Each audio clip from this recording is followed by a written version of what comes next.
I think he did really well. But it was certainly an example of such remarkable transparency. I think a lot of voters connected with what John Fetterman was saying. I don't think voters were looking for poetry. Fetterman lost the battle last night, but may have won the war. Mentally, his brain is working fine. We have to make a distinction between his cognitive ability and his ability to express what he's thinking. The pauses and some of the things that you saw during the night where if somebody didn't understand what aphasia was, might look strange to them, but that's not going to be a basis for not voting for John. The right is attempting to use Fetterman speaking slowly, as if Herschel Walker don't exist.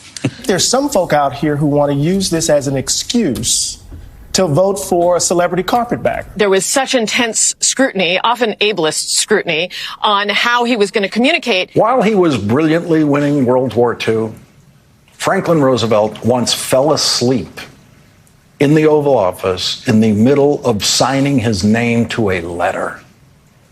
That was not painful to watch because no one got to see that. I think for a lot of people, they'd rather have somebody brave enough to go out there and risk embarrassment and risk the sort of pain of embarrassment to show this is me a little frail, Having mentioned President Franklin Delano Roosevelt, I just want to refer back to him as also possibly the most brilliant legislative strategist, certainly the most accomplished legislative strategist in the history of the presidency. I felt it actually made me like Fetterman more because I'm like, he had the guts to get out there, and that could not have been easy. And he's improving, but he knows that he was going to be a little at a deficit. And I think people would rather have that and somebody who's going to protect their rights and let them have their freedom and their liberty than the other side who wants women to be state property. Mr. Oz, as a doctor, I think literally violated the Hippocratic Oath.